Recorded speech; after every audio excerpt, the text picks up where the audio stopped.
आज हम लोग अपना यूनिट 8 स्टार्ट करेंगे, that is maintenance of cash subsidiary books and ledger. ठीक है, अब देखिए इसके अंदर ना बहुत सारी चीजें, क्या क्या चीजें मैं एक बार इसके स्ट्रक्चर से देख लेते हैं।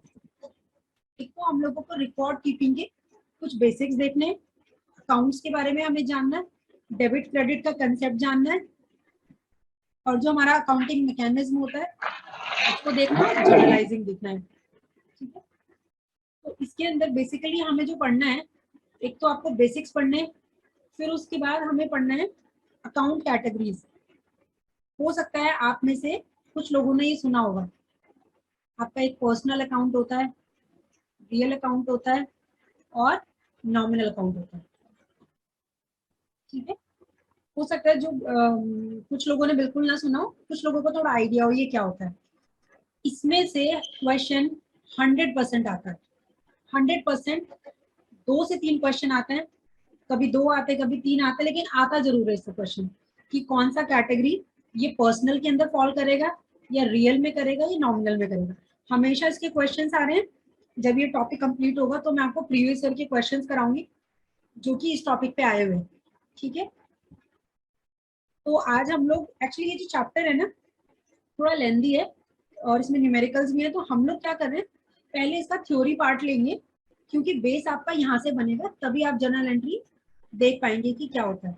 तो हम लोग पहले 8.3 और 8.4 जो पॉइंट्स हैं उनको करेंगे, उसके बाद हम बाकी चीजें देखेंगे। ठीक है, तो हम लोग 8.3 से स्टार्ट करेंगे। अकाउंट्स क्या होते हैं, अभी जर्नल, कैश बुक, ये सब चीजें मैं आप लोगों को बाद में डिस्कस करूंगी। अभी हम लोग सिर्फ अकाउंट के बारे में देखेंगे, क्योंकि वो थ्योरेटिकल पार्ट है और इन सब चीजों को समझने से पहले आपको वो चीजें पता होनी चाहिए। देखिए, अकाउंट कैटेगरीज। अब ये अकाउंट होता क्या है, अकाउंट क्या होता है, किसी भी इंडिविजुअल का रिकॉर्ड होता है। अब वो जो इंडिविजुअल है वो एक नेचुरल पर्सन भी होता है, राम श्याम, कोई फर्म भी हो सकती है, राम एंड सन्स, और उसके अलावा कोई आइटम भी हो सकता है। For example rent, stationery, pen, या फिर फर्नीचर, फिक्स एसेट, कुछ भी हो सकता है। ठीक है, तो अकाउंट का मतलब क्या होता है, अकाउंट का मतलब एक रिकॉर्ड, और रिकॉर्ड किसका, किसी भी चीज का हो सकता है, तो उसको हम क्या बोलते हैं, अकाउंट बोलते हैं। According to Kohler's dictionary of for accountants, इसमें एक अकाउंट की एक डेफिनेशन दी हुई है, इसको एक बार बस रीड कर लेते हैं। Account has been defined as a formal record. देखिए क्या वर्ड यूज किया, formal record, formal record of a particular type of transaction expressed in terms of money। ये डेफिनेशन और ज्यादा क्लैरिटी दे रही है हमारे अकाउंट के बारे में। तो अकाउंट क्या होता है, अकाउंट एक फॉर्मल रिकॉर्ड होता है, और ये रिकॉर्ड किसी भी चीज का हो सकता है, और इन टर्म्स ऑफ मनी होता है। ठीक है, तो ये इतना क्लियर है। अकाउंट का मतलब क्या होता है, अकाउंट का मतलब एक ऑफिशियल या फॉर्मल रिकॉर्ड किसी भी पर्टिकुलर टाइप ऑफ ट्रांजेक्शन का, जो कि आपका इन टर्म्स ऑफ मनी हो। तो क्या कीवर्ड्स है इसके अंदर, formal record, in terms of money, और type of transaction. Type of transaction ले लीजिए, या फिर टाइप ऑफ पर्सन, फॉर्म, कुछ भी मान लीजिए। ठीक है, अब जो अकाउंट है वो हम किसी भी चीज का बना सकते हैं, asset, liability, owner, equity, revenue, किसी भी चीज का हम अकाउंट बना सकते हैं। ठीक है, for example the account of cash would show the cash receipt. Suppose अगर हमने कैश अकाउंट बनाया है, अब कैश अकाउंट के अंदर क्या क्या चीजें आएंगी, आपने जहां जहां पर कैश पे किया है, या फिर आपने रिसीव किया है, या फिर आपने बैंक में डिपॉजिट किया है, तो ये सब जितनी भी ट्रांजेक्शन होंगी रिलेटेड विद कैश, इनको हम कहाँ पे रखेंगे, इनको हम कैश अकाउंट के अंदर फॉर्मली एक सिस्टमैटिक वे में रिकॉर्ड करेंगे। और वो सिस्टमैटिक वे क्या होता है, आपका डेट वाइज भी हो सकता है, और आपका सीरियल नंबर वाइज भी होता है, जनरली डेट वाइज होता है। ठीक है, अब ये अकाउंट्स होते कितने तरह के हैं, जो हमारे अकाउंट्स हैं वो ब्रॉडली 2 टाइप के होते हैं, पर्सनल और इम्पर्सनल। ठीक है, अब जो इम्पर्सनल है उसकी फर्दर दो कैटेगरीज है, रियल अकाउंट्स और नॉमिनल अकाउंट्स। पर्सनल अकाउंट्स का मतलब देखिए नाम से पता चल रहा है क्या मतलब होगा पर्सनल का, जहां पर कोई पर्सनल अकाउंट्स इन्वॉल्व होंगे, जैसे कि राम, श्याम, ये तो हुए पर्सनल अकाउंट्स। डेटर्स क्रेटर्स होते हैं ना हमारे, उधार सामान बेचा, उधार सामान खरीदा, कुछ भी जिनके साथ हमने कोई भी ट्रांजेक्शन की है और वो क्या है, वो एक पर्सन है। ठीक है, इसके अंदर और भी कैटेगरीज होती है, अभी बताऊंगी मैं आपको। फिर उसके बाद हम आते हैं इम्पर्सनल अकाउंट्स में। इम्पर्सनल अकाउंट्स के अंदर जो आपका पहला पॉइंट है वो रियल अकाउंट्स। रियल अकाउंट के अंदर क्या होता है आपका, जो ऐसी चीजें या आप कह लीजिए जनरली ये एसेट्स होती है। ठीक है, फिर उसके बाद नॉमिनल अकाउंट्स, जो भी आपके expenses, loss, incomes and gains होते हैं, वो सब आपके नॉमिनल अकाउंट्स में आते हैं। देखिए नॉमिनल का मतलब क्या होता है, आप समझ लीजिए कि सिर्फ नाम के लिए, तो हम लोग क्या करते हैं किसी पर्टिकुलर पर्पस के लिए इन नामों का इस्तेमाल करते हैं, जैसे कि रेंट अकाउंट, सैलरी अकाउंट। ठीक है, तो वो सब आपकी कौन सी कैटेगरी में आता है, नॉमिनल अकाउंट्स में आता है। अब इनका फर्दर क्लासिफिकेशन देखते हैं। ब्रॉड क्लासिफिकेशन देखिए, अगर आपसे पूछा जाए और जो आपके टाइप्स ऑफ अकाउंट्स है वो कितने टाइप के, तो ब्रॉडली दो टाइप्स के, फर्स्ट पर्सनल, सेकंड इम्पर्सनल। ठीक है, और अगर कोई वैसे, इसका क्लासिफिकेशन आप ऐसे भी कर सकते हैं, पर्सनल और इम्पर्सनल, और चाहे तो आप ऐसे भी कर सकते हैं, first personal, second real, third nominal, दोनों ही सही है। ठीक है, कंफ्यूज मत होइएगा। अब देखिए इनके अंदर आता क्या क्या है। पर्सनल अकाउंट्स के अंदर हमारी ये तीन कैटेगरीज आती हैं। कौन कौन सी, नेचुरल पर्सन जैसे कि हम लोग, आर्टिफिशियल पर्सन जैसे कि कंपनीज हो गई, एसबीआई बैंक या कोई फर्म। ठीक है, जो कि नेचुरल पर्सन नहीं है लेकिन उसको बाय वे ऑफ लॉ उसको क्रिएट किया गया है, तो वो आपके आर्टिफिशियल पर्सन की कैटेगरी में आएंगे। उसके बाद representative personal account. Representative personal account का मतलब जब हम किसी एक अकाउंट की जगह पर किसी और शब्द का इस्तेमाल करते हैं तो उसको रिप्रेजेंटेटिव पर्सनल अकाउंट कहते हैं। इसको अभी हम डिटेल में पढ़ेंगे। तो ये आपकी तीन कैटेगरीज किसके अंदर है, पर्सनल अकाउंट्स में। पर्सनल अकाउंट्स तीन टाइप के होते हैं, नेचुरल, आर्टिफिशियल और रिप्रेजेंटेटिव। ठीक है, उसके बाद आपका रियल अकाउंट्स। रियल अकाउंट्स में मैंने आपको बताया ज्यादातर आपकी एसेट्स आती है, और एसेट्स आपकी दो टाइप की होती है, टेंजिबल भी हो सकती है। टेंजिबल का मतलब क्या होता है, anything which can be seen और टच्ड, और intangible which can not be seen and touch. ठीक है, जैसे कि टेंजिबल का एग्जांपल ले लीजिए, सपोज फर्नीचर। फर्नीचर को आप देख भी सकते हैं, टच भी कर सकते हैं, तो वो आपका टेंजिबल है। और इंटेंजिबल जैसे कि गुडविल, किसी कंपनी की अच्छी पोजीशन है तो आप उसको सिर्फ इमेजिन कर सकते हो या आप उसको फील कर सकते हो, लेकिन आप उसको फिजिकल फॉर्म में देख नहीं सकते। ठीक है, कि इस बॉक्स के अंदर इस कंपनी की गुडविल रखी है, ऐसा नहीं होता। ठीक है, लेकिन जो टेंजिबल अकाउंट्स होते हैं उसको आप देख सकते हैं, जैसे फर्नीचर, लैंड, बिल्डिंग, चेयर, कुछ भी। ठीक है, उसके बाद आपका आता है नॉमिनल अकाउंट्स। नॉमिनल अकाउंट्स में आपके दो कैटेगरीज आती हैं। एक होता है आपका एक्सपेंसेस एंड लॉसेस, जितने भी आपके खर्चे हैं और लॉसेस हैं वो इस कैटेगरी में आते हैं, और जितने भी आपके इनकम्स और गेन्स है वो इस वाली कैटेगरी में आते हैं। अगर किसी को इस क्लासिफिकेशन में कंफ्यूजन है तो प्लीज पूछ लीजिए, फिर हम इनको डिटेल में पढ़ेंगे। नॉमिनल अकाउंट वाला एक बार मैडम वापस बता दो। जी सर, जो नॉमिनल अकाउंट्स होते हैं उसकी हमारी दो कैटेगरीज हैं। पहली हमारी, उसके अंदर हम लोग क्या लेते हैं, ऐसे अकाउंट्स लेते हैं which are related with expenses and losses. और जो सेकंड कैटेगरी है वो हमारी होती है, इसके अंदर हम लेते हैं इनकम्स और गेन्स। फॉर एग्जांपल एक्सपेंसेस के लिए देखिए रेंट, सैलरीज, तो ये जितने भी अकाउंट्स होंगे या हमारे ये नॉमिनल अकाउंट्स होंगे। इनकम्स में आप समझ लीजिए इंटरेस्ट रिसीव। देखिए इंटरेस्ट अगर पेड है, इंटरेस्ट पेड है तो वो एक्सपेंस हो गया, लेकिन अगर इंटरेस्ट रिसीव है तो इनकम हो गई। ठीक है, मैडम जो intangible real account and this nominal account, इसका अंदर डिफरेंस कैसे करें?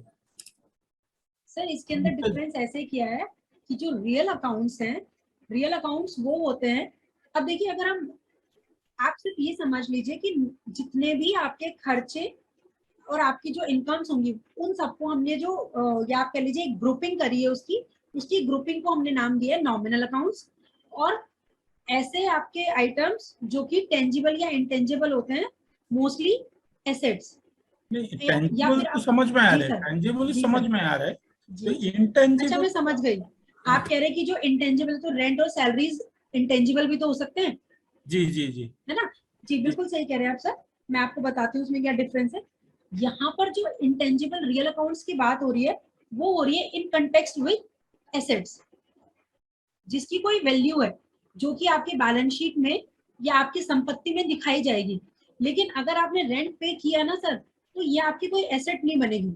फॉर एग्जाम्पल अगर आप अपनी गाड़ी में पेट्रोल डलवाते हैं, तो आपको कुछ मिल नहीं रहा है उससे, ठीक है, कन्वीनियंस मिल रहा है कि आप ट्रैवल कर पा रहे हैं, लेकिन कुछ एड ऑन नहीं हो रहा आपके पास। तो वही फर्क मगर है इंटेंजिबल रियल एसेट्स में, सॉरी रियल अकाउंट्स में और नॉमिनल अकाउंट्स में। मगर जी जो सर पूछिए। एक्सपेंस होता है तो एसेट में दिखाते हैं। नहीं सर, एक्सपेंस को एसेट्स में तो नहीं दिखाते, जो प्रॉफिट एंड लॉस में एक्सपेंस दिखाते होता हैं। है, हाँ जी जी, जी सर।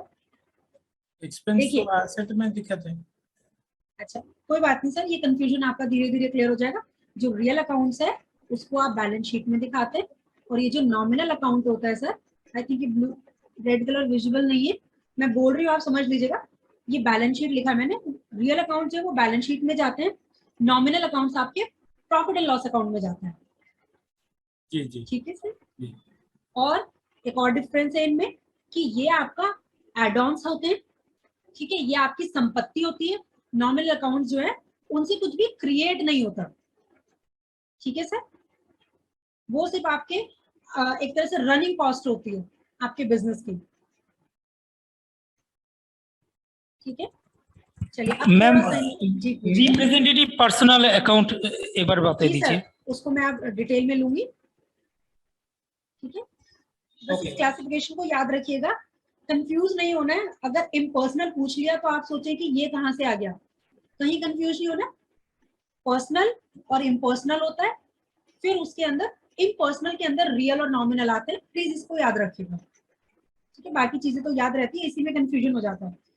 और आप रिटर्न में ले लीजिए, यहाँ से क्वेश्चन आता ही आता है, हमेशा आता है, ठीक है, कि एक या दो क्वेश्चन जरूर पूछते हैं कि बताइए ये वाला कौन सा अकाउंट है, नेचुरल है, आर्टिफिशियल है, रिप्रेजेंटेटिव है, या फिर क्या है। ठीक है, चलिए डिटेल में करते हैं। नेचुरल पर्सन, इसका मतलब वो person who are the creation of God, मतलब जो नेचुरल ह्यूमन बींग्स है, जैसे हम लोग हो गए, मोहन, राजेश, ये सब, ये जनरली क्या होते हैं, ये हमारे सप्लायर्स होते हैं, ये हमारे क्रेडिटर्स डेटर्स होते हैं, तो उन लोगों को हम लोग नेचुरल पर्सनल की कैटेगरी में रखते हैं, ठीक है, जो कि नेचुरल ह्यूमन बींग्स हैं और उनसे हमने कोई डीलिंग की है, ट्रांजेक्शन की है उनके साथ, ठीक है। आर्टिफिशियल पर्सन मैं आपको बता चुकी, इसके अंदर क्या आता है, कॉर्पोरेट बॉडीज, और या फिर आप समझ लीजिए कि जिनको लॉ लॉ ने क्रिएट किया, ठीक है, जिनको किसी कानून या किसी रूल रेगुलेशन के अंडर क्रिएट किया गया है, वो आर्टिफिशियल पर्सनल अकाउंट्स आते हैं। जब मैं आपको कंपनी अकाउंट्स पढ़ाऊंगी तो उसमें कंपनी की जो डेफिनेशन है ना सर, उसकी पहली लाइन ये है, a company is an artificial association of person. तो जो कंपनी है या फिर कोई भी ऐसी entity which is created by law is known as artificial person, ठीक है। तो कोई भी आर्टिफिशियल पर्सन, इसके अंदर देखिए कुछ भी हो सकता है, कोई कंपनी आ सकती है लाइक एबीसी कंपनी, कोई फर्म आ सकती है राम एंड सन्स, या फिर आपका जो बैंक अकाउंट है वो भी आपका आर्टिफिशियल पर्सनल अकाउंट है। क्यों? क्योंकि बैंक को किसने क्रिएट किया है, लॉ ने। अगर मैं बात करूं एसबीआई बैंक की, तो जो एसबीआई बैंक है वो क्या है, वो आर्टिफिशियल पर्सन है, तो उसमें खुलवाया हुआ अकाउंट भी आर्टिफिशियल पर्सनल अकाउंट होगा, ठीक है। किसी फर्म का नाम, किसी कंपनी का नाम, इंश्योरेंस कंपनी का नाम, किसी क्लब का नाम, ठीक है, मतलब किसी एंटिटी का नाम, नेचुरल पर्सन ना होके किसी एंटिटी का नाम होगा तो उसको आर्टिफिशियल पर्सनल अकाउंट्स कहेंगे। ठीक है, चलिए। जैसे मैडम किसी पर्सन सर। का नाम है जो अकाउंट है वो तो नेचुरल पर्सन अकाउंट आएगा ना, जी जैसे रमेश जी, अकाउंट। हाँ जी सर। लेकिन अगर राजेश एंड सन्स है तो इसका मतलब वो कोई एंटिटी है, उन्होंने कोई फॉर्म बनाया हुआ है या कोई ऑर्गेनाइजेशन है, वो आइडेंटिफाई हो जाएगा नाम से ना। अगर नेचुरल पर्सन के नाम होंगे मोहन सोहन तो नेचुरल है, अगर आपको लग रहा होगा कि ये तो किसी एंटिटी का नाम है तो आर्टिफिशियल पर्सन। ज्यादा कंफ्यूजन नहीं होता वैसे इन दोनों में। ठीक है, चलिए। अब देखिए रिप्रेजेंटेटिव पर्सनल अकाउंट क्या होता है, ये थोड़ा सा ट्रिकी है, कभी कभी समझ में आ जाता है, कभी कभी नहीं आता। देखिए इसके अंदर क्या होता है, these accounts represent a certain person or group of person। मतलब हम लोग एक काम करते हैं, इसको एग्जांपल से समझते हैं। देखिए एक एग्जांपल है, एक बिजनेस है, उसने रेंट पे नहीं किया और उसके पास बहुत सारी शॉप्स हैं, तो उसने मान लीजिए 15 शॉप्स का रेंट पे उसने नहीं किया। 15 शॉप्स का रेंट आउटस्टैंडिंग है, नहीं दिया तो पेबल है ना, आउटस्टैंडिंग है। एक बिजनेस को 15 दुकानों का जो किराया वो अभी देना है। Then all the property owners, तो जिसने बिजनेस में, अब ये 15 शॉप जरूरी तो है नहीं एक ही पर्सन की होगी, अलग अलग लोगों की होगी। सपोज 4 एक की है, 3 एक की है, 2 एक की है, इस तरह से करके तो बहुत सारे ओनर्स होंगे। तो हम अपनी बुक्स में ऐसे नहीं करेंगे कि ये 2 दुकान का किराया मिस्टर राम का है, तो mister Ram account debit to rent outstanding. ठीक है, सॉरी रेंट आउटस्टैंडिंग डेबिट होता है, वो सब चीजें हम बाद में डिस्कस करेंगे। अभी आप सिर्फ इतना समझ लीजिए कि जो रेंट पेबल है एक ग्रुप का, ठीक है, ग्रुप ऑफ पर्सन का या सर्टेन पर्सन का, तो उसको हम लोग क्या करेंगे, अलग अलग नाम ना देके उसको एक नाम दे देंगे। हम क्या लिखेंगे उसको, रेंट आउटस्टैंडिंग अकाउंट। ठीक है, इसकी जर्नल एंट्री क्या बनेगी, अभी ये मत सोचिएगा डेबिट और क्रेडिट कैसे हुआ, अभी सिर्फ देख लीजिए, rent account debit to rent outstanding account. तो ये जो रेंट आउटस्टैंडिंग अकाउंट है, देखिए अगर ये रेंट पे हो जाता तो मैं लिखती rent account debit to cash, कोई प्रॉब्लम नहीं आनी थी, मैटर सॉल्व हो जाता। ठीक है, लेकिन अब क्योंकि हमने पे नहीं किया, ठीक है, तो क्या होगा, वो जो ओनर्स होंगे वो हमें अपनी बुक्स में क्या कर लेंगे, डेटर बना लेंगे कि भाई हमारा पैसा पेबल होगा उनके लिए। तो इस ग्रुप को, इन 15 लोगों के जो किराया आउटस्टैंडिंग है उसके ग्रुप को हम लोग बोलेंगे रेंट आउटस्टैंडिंग अकाउंट। तो ये जो अकाउंट है ये रिप्रेजेंटेटिव पर्सनल अकाउंट है। किसी को कंफ्यूजन है तो पूछ लीजिए। एक और एग्जांपल देती हूँ, देखिए आपके बैंक का एग्जांपल है, सस्पेंस अकाउंट आप सबने सुना होगा, देखा होगा। ठीक है, सस्पेंस अकाउंट में क्या होता है, कोई कंफ्यूजन होता है, ठीक है, या फिर कोई अकाउंट हमें मिल नहीं रही होता है कि ये जो सपोज 500 की जो एंट्री है ये कहाँ से आई या किसके नाम की है, हमें नहीं पता होता। हम क्या करते हैं, सस्पेंस के नाम से उस एंट्री को वहां पे डाल देते हैं। करते हैं हम लोग ऐसे बैंक में, प्लीज कंफर्म कीजिए। Yes madam. करते हैं, ये सबने सुना होगा सस्पेंस वाला, है ना। Yes, ma'am. तो ये क्या है, ये भी आपका रिप्रेजेंटेटिव पर्सनल अकाउंट है। मतलब जब हम किसी एक्चुअल पर्सन का या एक्चुअल अकाउंट को यूज नहीं करते हैं, उसकी जगह पे हम किसी और का नाम इस्तेमाल करते हैं, उसको बोलते हैं रिप्रेजेंटेटिव पर्सनल अकाउंट। और ये हमेशा टेम्परेरी नेचर के होते हैं, परमानेंट नेचर के नहीं होते हैं। ठीक है, जनरली हम लोग क्या करते हैं, अब जैसे ये रेंट पेबल होगा ना, देखिए इनको खत्म कैसे करते हैं। ये वाली एंट्री आपको क्लियर है, rent account debit to rent outstanding account हो, ये वाली एंट्री होगी इस सिचुएशन में, जो एग्जांपल था। जब ये रेंट पे हो जाएगा तो एंट्री होगी रेंट आउटस्टैंडिंग डेबिट हो जाएगा और टू कैश हो जाएगा। अब आप देखेंगे रेंट आउटस्टैंडिंग क्रेडिट हुआ और फिर रेंट आउटस्टैंडिंग डेबिट हुआ, कैंसिल हो गया, अकाउंट जीरो। मतलब अकाउंट जीरो होने का मतलब अकाउंट खत्म, ये हमारे ट्रायल बैलेंस या फाइनल अकाउंट्स में नहीं जाएगा। अगर कैरी फॉरवर्ड है तो जाएगा, बट नॉर्मली नहीं जाएगा। ठीक है, तो ये जनरली टेम्परेरी नेचर के अकाउंट्स होते हैं और किसी और के नाम की जगह पे हम इसको कुछ समय के लिए, जब तक वो कंफ्यूजन रहता है या फिर जब तक वो आउटस्टैंडिंग है, तब तक के लिए हम उस नाम को इस्तेमाल करते हैं। उसको बोलते हैं representative personal account.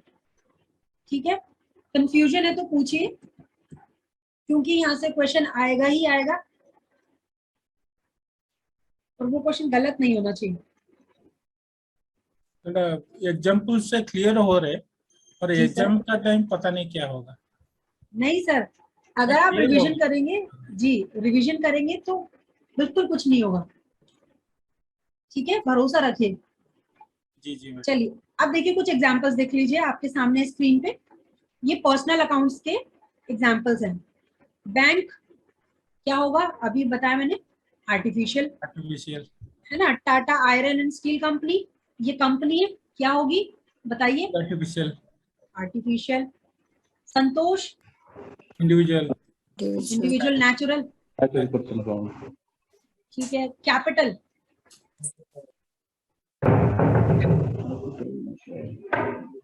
Capital capital बताइए, कौन बताएगा। पर्सनल अकाउंट होगा।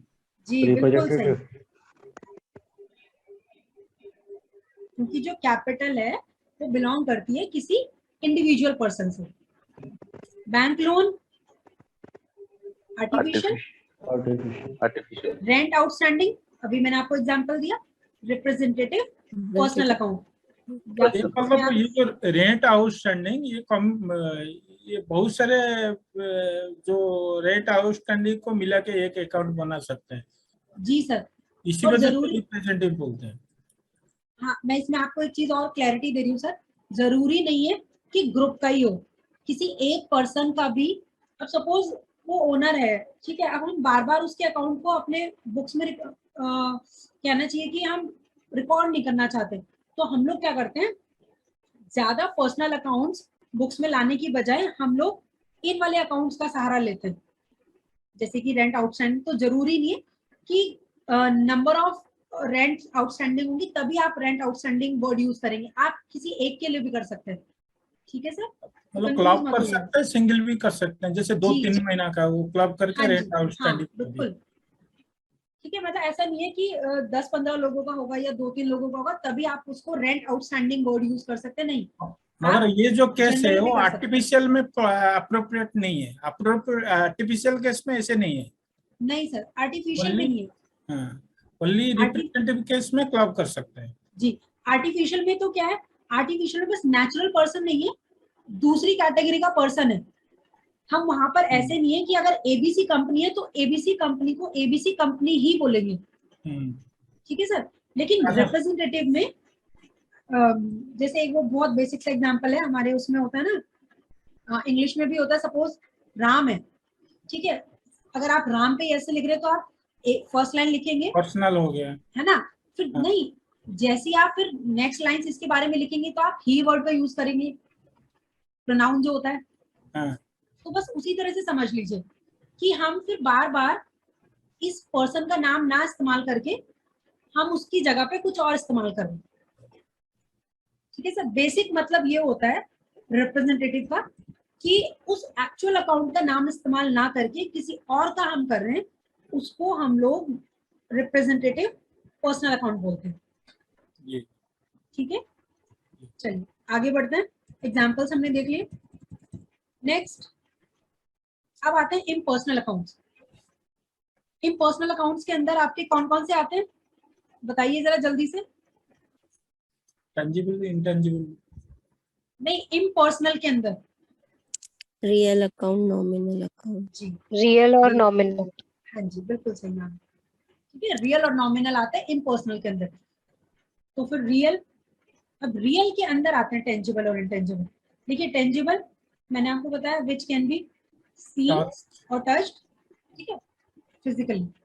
एग्जांपल्स हैं इसके, land, building, furniture, cash etcetera.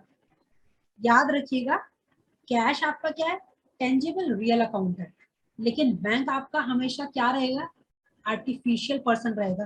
कभी भी कंफ्यूज मत होइएगा कि बैंक भी तो रियल हो सकता है, ठीक है। नेक्स्ट आपका इंटेंजिबल रियल अकाउंट, इसके अंदर क्या आता है, which can not be touched. इसके अंदर क्या आएगा, गुडविल, ट्रेडमार्क्स, पेटेंट राइट्स, ये सब जो हमारी इंटेंजिबल एसेट्स होती हैं,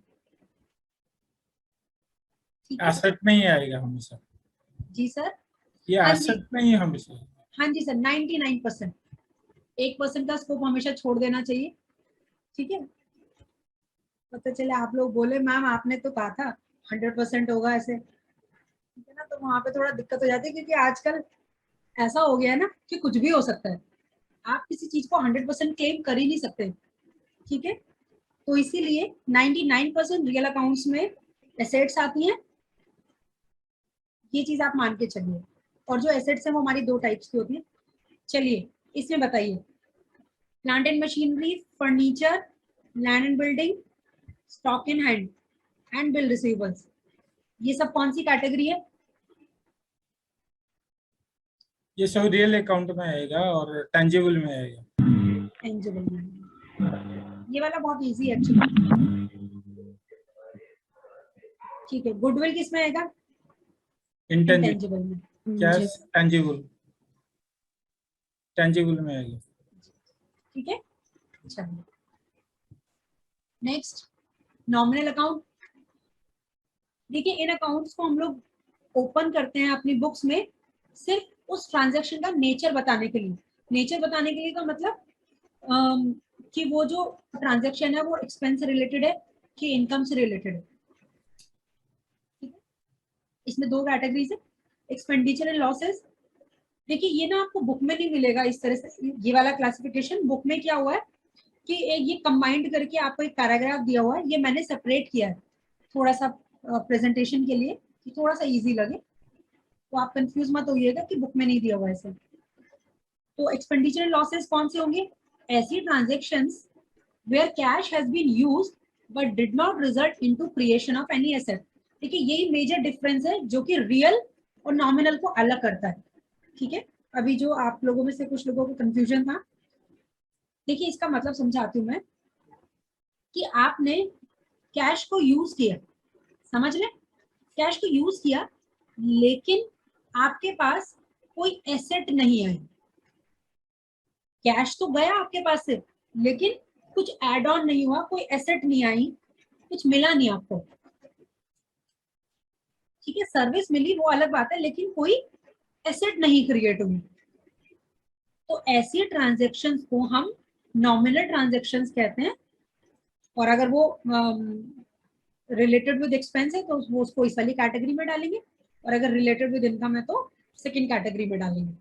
तो प्लीज ये दो कीवर्ड्स हैं, cash use but did not result into creation of any asset, ठीक है। यही वो कीवर्ड है जो नॉमिनल और रियल को अलग करता है। जी जी मैडम, बहुत अच्छा लिखा हुआ है। जी सर, देखिए अब जो एग्जाम्पल है इसके, salary paid, rent paid, wages, commission paid, ये सब इसके एग्जाम्पल्स होगा।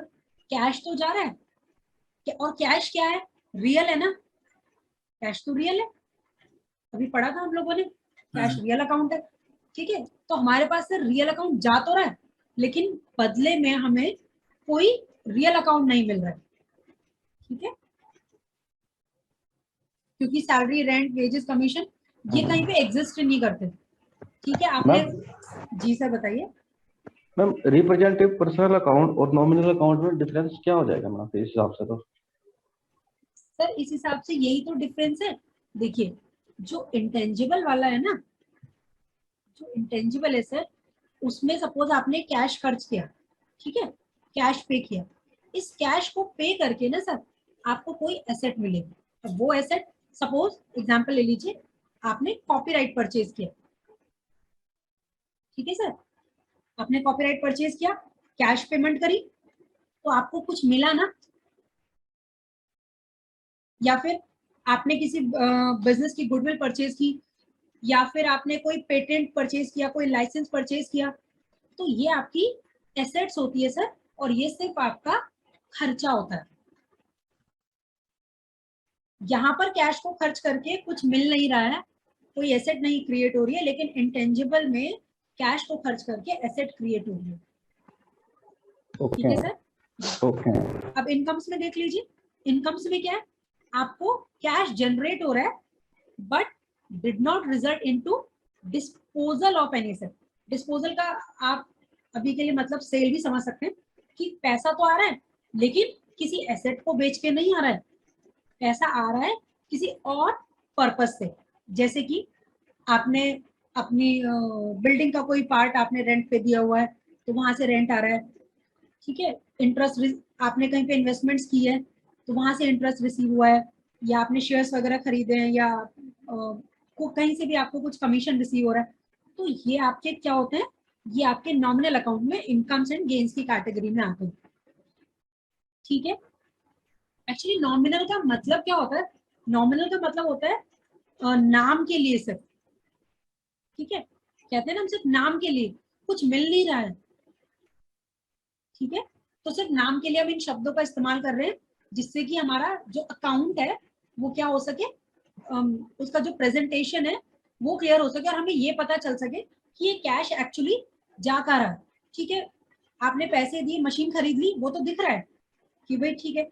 अगर आप 10 साल बाद भी ये सोचोगे कि मैंने 5 लाख रुपए कहाँ खर्च किए, तो आपको सामने मशीन रखी हुई दिख जाएगी कि हाँ यहाँ लगाए थे।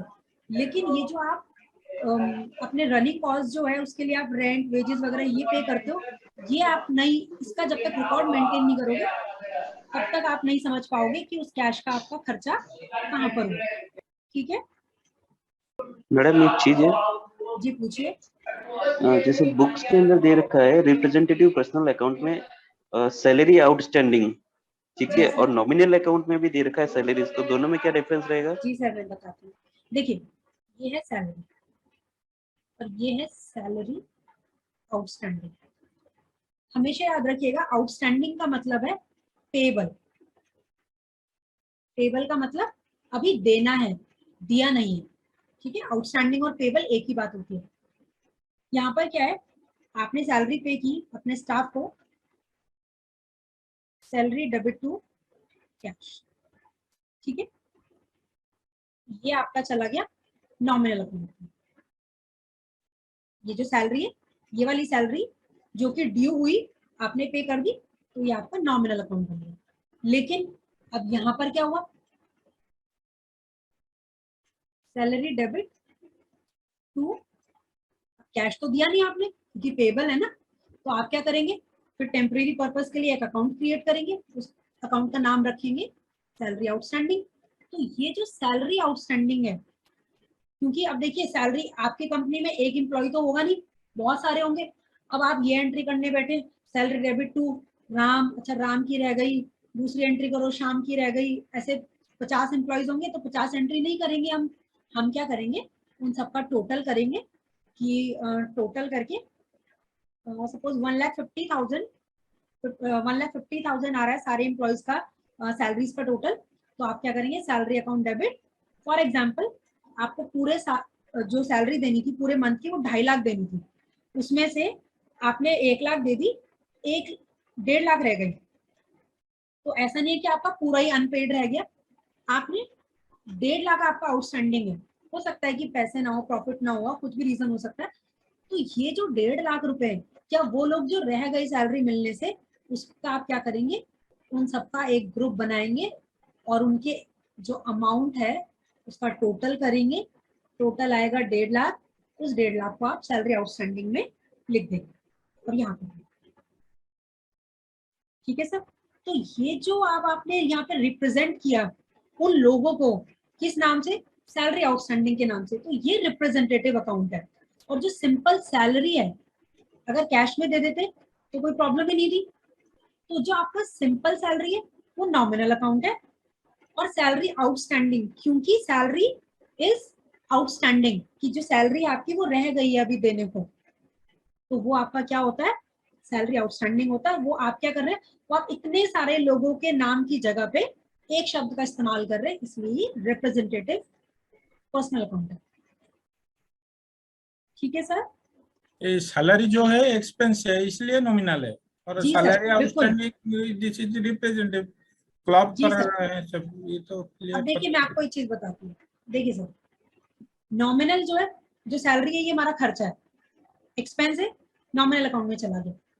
अब ये जो सैलरी आउटस्टैंडिंग है, जब तक 31 मार्च नहीं आता, ठीक है सर, तब तक तो ये आपका रिप्रेजेंटेटिव अकाउंट बन के रहेगा आपकी बुक्स में।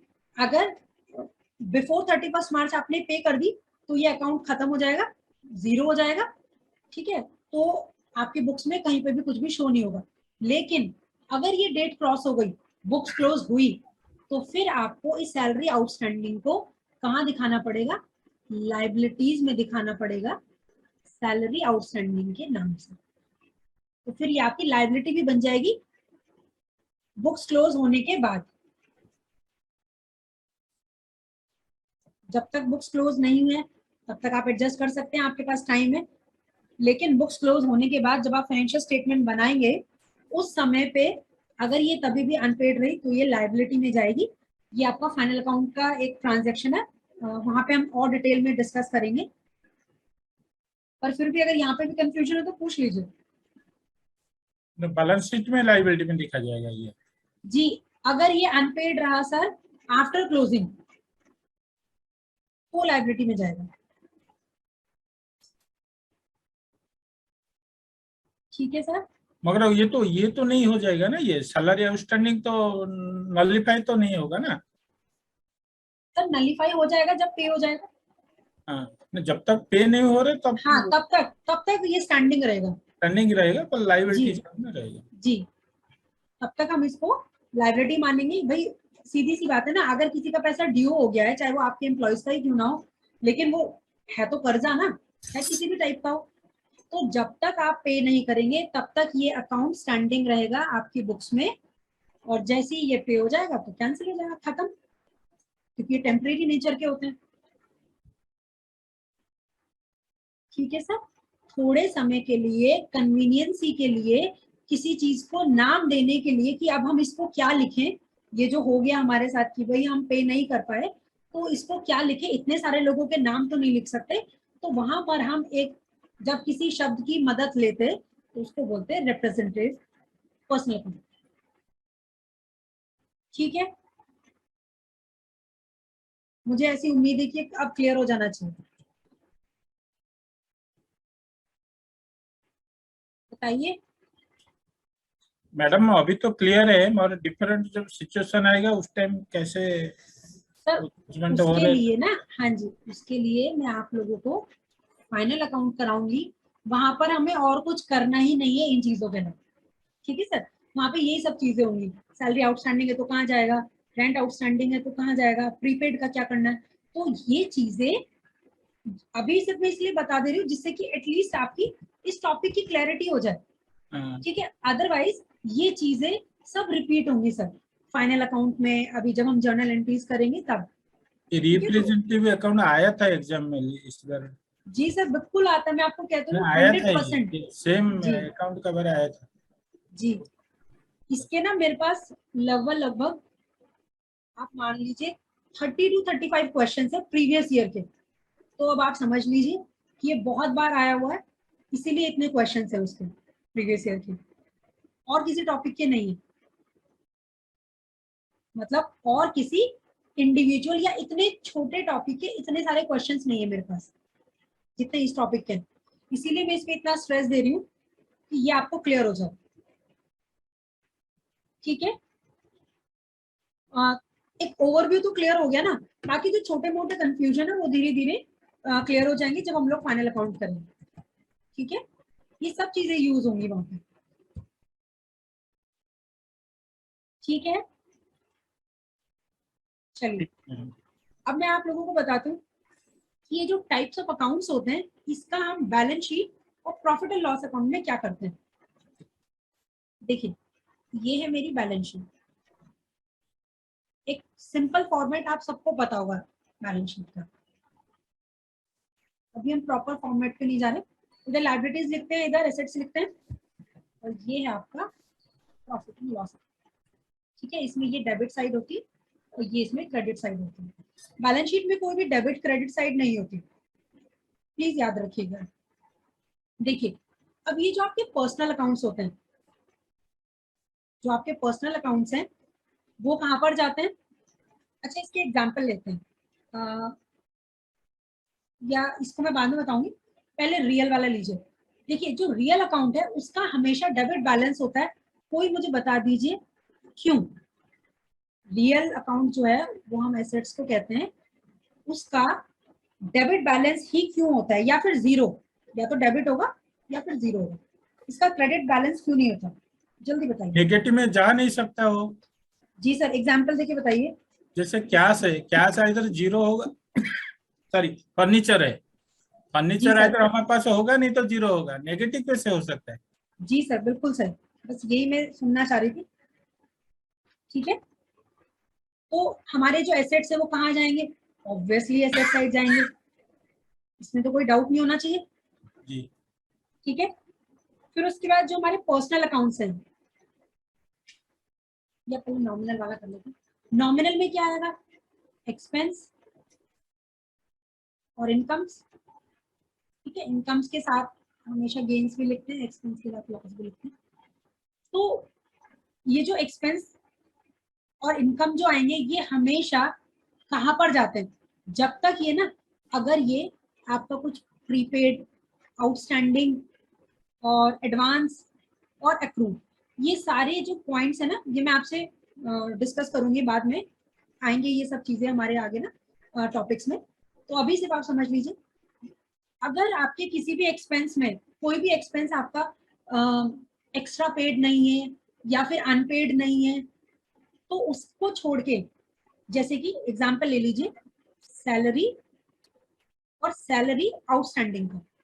तो जो सैलरी है मैं आपको बता दिया वो नॉमिनल है, और सैलरी आउटस्टैंडिंग का है, पर्सनल में जाएगा। तो आपका जो P&L अकाउंट है, P&L अकाउंट बनता ही नॉमिनल अकाउंट्स के लिए, ये चीज हमेशा याद रखिएगा। तो जो नॉमिनल का डेबिट बैलेंस है वो P&L में डेबिट साइड चला जाएगा, इसका मतलब सारे एक्सपेंस और जो आपके लॉसेस होंगे वो डेबिट साइड में आ जाएंगे, और जो भी आपके क्रेडिट्स होंगे, क्रेडिट्स क्या होंगे? जैसे कि आपका, इनकम। हाँ जी, रेंट रिसीव और इंटरेस्ट रिसीव, कुछ भी। ठीक है, तो ये सब चीजें आपकी कहाँ जाएंगी? प्रॉफिट और लॉस अकाउंट में जाएंगे। हमेशा याद रखिएगा जो नॉमिनल अकाउंट है it relates with profit and loss statement account, unless ये 4 पॉइंट्स इसके अंदर नहीं है। मतलब सैलरी है तो P&L में जाएगा, लेकिन अगर सैलरी आउटस्टैंडिंग है तो वो P&L में मतलब एडजस्ट होगा, लेकिन अलग से लिखा नहीं जाएगा। ठीक है, एडजस्ट होगा वो फाइनल अकाउंट में बताऊंगी मैं।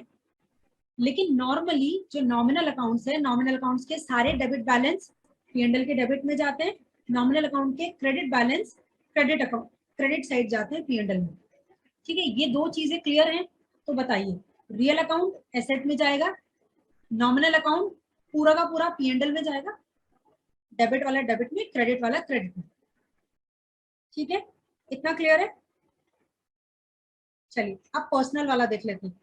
जो पर्सनल वाला है उसमें जो आपका डेबिट वाला है वो जाएगा आपके एसेट्स में, क्योंकि डेबिट बैलेंस किसका होता है?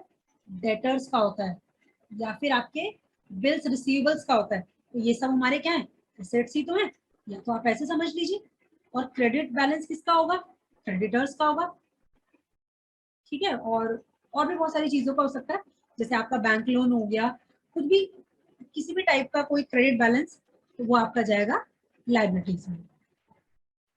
ठीक है, ये थोड़ा यहाँ पे खिचड़ी बन गई है, एक बार मैं इसको दोबारा बताती हूँ।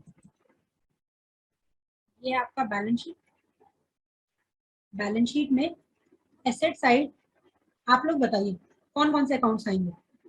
एक तो आएगा रियल। ठीक है, रियल अकाउंट डेबिट, क्योंकि इसके अंदर तो एक ही बैलेंस होता है। दूसरा, पर्सनल अकाउंट का कौन सा साइड आ रहा है? डेबिट। और लायबिलिटीज में पर्सनल अकाउंट का कौन सा साइड आ रहा है? क्रेडिट। किसी को कंफ्यूजन है तो प्लीज पूछिए अभी।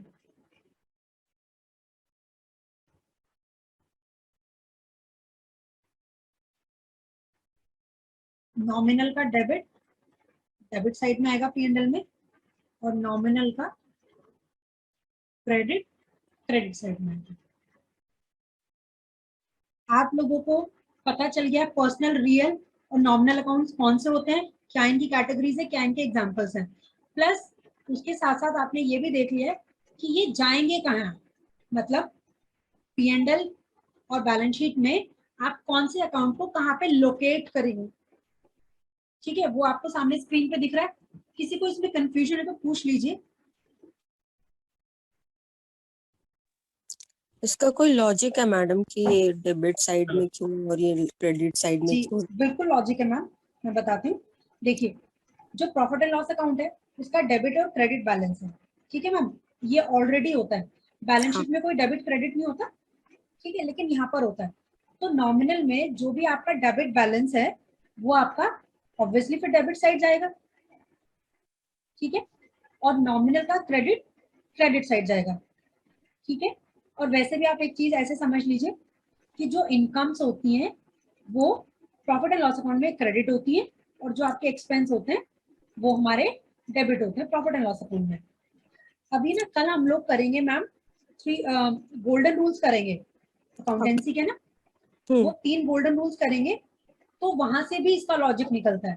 तो कल मैं एक बार और इसको एक्सप्लेन कर दूंगी, ठीक है मैम, तो उससे थोड़ी और क्लैरिटी आएगी। लेकिन अभी के लिए आप समझ लीजिए P&L में डेबिट बैलेंस है, इधर एक्सपेंसेस आते हैं तो हम नॉमिनल के सारे डेबिट्स इधर डाल देते हैं। क्रेडिट में इनकम्स आती है तो नॉमिनल के क्रेडिट हम लोग क्रेडिट में डाल देते हैं। अब ये डेबिट और क्रेडिट क्यों होते हैं उसका रीजन है वो मैं आपको बताऊंगी धीरे धीरे, अभी हम जनरल एंट्रीज वगैरह पढ़ेंगे तब। और जो बैलेंस शीट है उसमें देखिए, जी सर बताइए। नहीं, मैं मैडम ये बोल रहा था कि जितना भी अकाउंट है इधर बैलेंस शीट में जाएगा, नहीं तो प्रॉफिट लॉस में जाएगा। जी सर, तो हम ये क्यों नहीं करते हैं, जो बैलेंस शीट में क्या क्या जाएगा वो नहीं जाएगा, वो सीधा प्रॉफिट लॉस में जाएगा, ऐसा कर सकते हैं ना? सर ऐसा ऐसा कर नहीं तो सर वो तो बड़ा आसान भी हो जाएगा फिर अकाउंटेंसी, मेरा तो काम ही खत्म हो जाएगा। है हुई मतलब ऐसा नहीं हो सकता सर, नहीं, जैसे इतना एक्सपेंस। आसान नहीं है एक्चुअली। अच्छा अच्छा। अभी क्या है ना सर, अभी मैं पढ़ा इससे रही हूँ कि आपको ऐसा लग रहा है कि बस इतना ही है, ठीक है ना। अभी तो ये जो चल रहा है ना, अभी स्टार्टिंग में अभी स्टार्स है, ठीक है। जब मॉड्यूल बी बढ़ता जाएगा धीरे धीरे फिर हम यूनिवर्स में आएंगे, और जैसे ही मॉड्यूल सी में एंटर करेंगे ना तो वो मल्टीवर्स हो जाएगा, और वहां पे हमें बचाने के लिए एवेंजर्स नहीं आएंगे ना डॉक्टर स्ट्रेंज आएंगे। वहां पे क्या होगा सर, वहां पे हमारा रिवीजन और हमारी प्रैक्टिस हमें बचाएगी होने से, ठीक है।